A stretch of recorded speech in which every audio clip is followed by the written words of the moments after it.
Today I'm going to show you how to put together a sweet little hot chocolate themed hamper for a cute Christmas gift without breaking the bank. This was the most expensive part of the hamper at £10 for 3 canisters. I decided to label the 3 stacking canisters hot chocolate, marshmallows and chocolate. I roughly measured the front of the jars, just the part that could be seen from the front, so I had a good idea how long the text could be. In Design Space, I wrote the label names out and set out choosing a font. I tend to keep the font I like on one of the labels while I search for a better one using the second label until I find the perfect font and can change all 3 labels. I wanted something really clear with unjoined writing. At first I made all of the words the same length but realised that looked terrible and so changed all the fonts to the same size. I ended up with Cloud or Claude Sans STD Regular for the font in size 28.15. I started out using removable vinyl in case the recipient of the hamper wanted to use the jars for something else in the future, but upon weeding the vinyl, the letters kept peeling off, so I abandoned ship and tried again with permanent vinyl. I was using smart vinyl, so I didn't need to use a matte and chose the colour black. After loading, cutting and unloading the vinyl in the Cricut Maker 3, I successfully weeded all 3 phrases. It took a while and a lot of patience, but it looked great. I like to use masking tape, so I popped these on the top of the jars so I knew roughly where my lettering would go underneath. And after applying transfer tape and removing the backing, I popped all 3 phrases on the jars. As this font was quite thick, I had to be careful making sure that the transfer tape had stuck down. It took a little while to do this. I paused this make here to move on to the next hamper gift, so stick around and I can show you the final product later. Coasters! I bought these coasters for £3 for the 4 of them. The hardest part for the coasters was coming up with the 4 phrases, so I actually did that the night before. I measured my coasters, which were 10cm by 10cm, and using the Shapes tab in Design Space, I added 1 square to my canvas and made sure it was the correct size. I then duplicated this to end up with 4 squares and coloured them black as per the real coasters. I then wrote the first phrase, hands off my hot choc, and began searching for a font. I tend to move the writing off to the side so I can still see it while searching for a font. I wanted something fun. I settled on BFC Christmas cards. I dragged my first phrase roughly into position and coloured the text white. I then duplicated the text so the font size and colour would match, and then wrote the other 3 phrases. With each phrase I highlighted both the square and the text using the Align Centre option. Now this is actually irrelevant for the final cut because I'm not cutting out the squares, but I wanted to see how they looked first of all. I added in a heart from the Shapes tab to my final coaster but couldn't use the Centre Align option as the heart would sit on top of the text. So I aligned the top of this text with the text in the adjacent square and then positioned the heart roughly where I thought looked good. I then hid all of the squares as I only wanted to cut the text and highlighted each phrase before clicking attach to make sure they cut as one phrase rather than individual letters. I was using a scrap of smart vinyl, so I popped it onto the mat and used the Brayer roller to make sure it was stuck down. I then loaded the mat, pressed go and watched eagle-eyed while the Cricut cut. After unloading, I flipped the mat and peeled it away from the text. I then weeded everything. I prefer to weed the inside of the letters first and then the rest of the backing. I just find that this doesn't accidentally lift the text as much. I applied transfer tape to each phrase and peeled off the backing. This was a little tricky, so I kept having to go back to using the scraper tool over and over again. I used the same pieces of masking tape as with the previous make to set guides for the top and bottom of the coaster.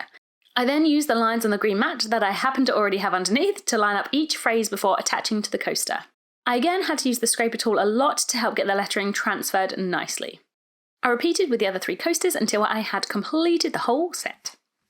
The plate! This is my favourite make of the whole video and the plate only cost £2.50. Firstly, I measured the flat part of the plate as I didn't want the design to go up onto the sides. I wanted this to be Christmas themed and so searched in the Images tab for a candy cane. I had to be quite specific as I wanted to have a relatively plain candy cane with either just white and red or white, red and black with really clear lines. I found the perfect candy cane and added it to my canvas. I resized it until it was just a little shorter than the width of the plate. I needed to individually print all of the colours, so clicked on my image and went over to the tab on the right and highlighted all of the white pieces and copied and pasted them onto my canvas. I then repeated the same with the red and then the black parts. If you immediately go to cut, the pieces will be in a random order, so I highlighted all the white pieces and clicked attach, and did the same with the red and black pieces. I needed 2 copies, but I realised at this point that because I wanted both candy canes to be on the edge of the plate facing in, I needed to duplicate and then flip each piece. I did this with each piece and just made sure I had 1 candy cane facing in, 1 candy cane facing out for each of the white, red and black pieces. After clicking make, I rearranged the candy canes on the mat to avoid wastage where possible and then went to cut. Going back to Design Space, I used a rectangle from the Shapes tab and sized this to that of the flat part of the plate. I changed the colour to white and clicked Send backwards to allow me to see the candy canes. I just used the full red, white and black candy canes at this point. I roughly positioned them where I wanted them and flipped one of them. I started rotating them, realising that I was going to position them in real life, so it actually didn't need to be perfect. Can you see that's kind of the theme of everything that I do? I added in the text of feeling snacky and changed it to roughly the right size. I actually duplicated the text and moved it to the side so I could see the text as I searched for different fonts. I wanted something big but easy to read, so I settled on analog script. I then moved this into position and coloured it red just so I could see what the final make would look like. Once I had the font and size right, I clicked attach, I then pressed make, I then loaded the smart vinyl onto the green mat as I had a perfect size scrap piece left over, and clicked go to cut. While the Cricut was cutting, I started weeding the candy canes. I weeded everything and popped some masking tape onto the plate to help me get the text as central as possible. I then made sure everything was fit on the plate and positioned my text in the centre.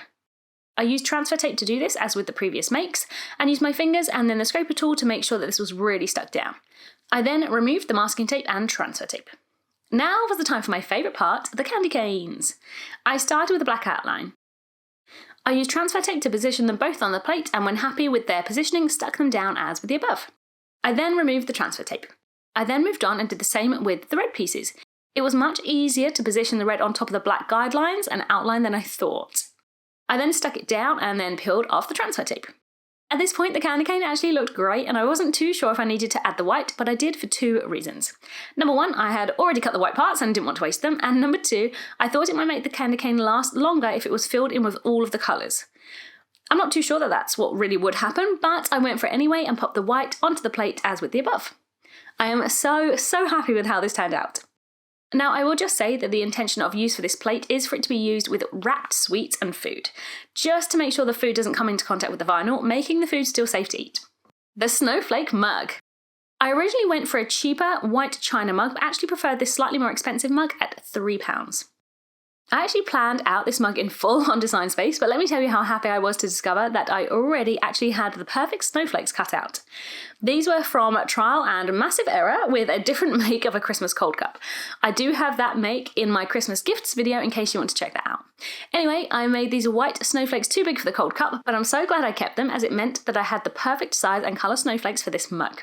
Moral of the story is to keep every last scrap and wrong cut that you make. I had already weeded the snowflakes, so all I had to do was pop transfer tape on top, use the scraper tool to attach them, remove the backing and stick them on the mug. I made sure the snowflakes were low enough not to get in contact with someone's mouth, but otherwise they were placed completely randomly. All 7 snowflakes were a little over 2 centimetres and worked so well with the size of the mug. I used my fingers to press them down and the scraper tool for the trickier bits. I finally removed the transfer tape and had a gorgeous, wintry, cosy mug perfect for a hot chocolate. Once everything was finished, it was time to put it all together. I actually reused a hamper that I already owned but wasn't using. I started by filling up the jars with the appropriate filling. I decided on sachets for the hot chocolate, as I feel that everyone has their own favourite type of hot chocolate, but also this was going to be messy if the top came off in transit and powder went everywhere. I popped marshmallows in the marshmallows jar and then couldn't decide on the chocolate. I thought wrapped sweets could be great as they could then be put on the plate, but I thought chocolate buttons could also be good in the hot chocolate to make it more chocolatey. So I thought I'd show you both options. I then carefully added each item one at a time to the hamper. I think next time I'll add some fluffy socks to pop in between the more fragile parts of the hamper. As this was a Christmas make, I also wanted to add in a Christmas card that I made in a separate YouTube video in case you wanted to check that one out as well. So which of these 4 projects are you going to try? Or are you going to make the whole thing?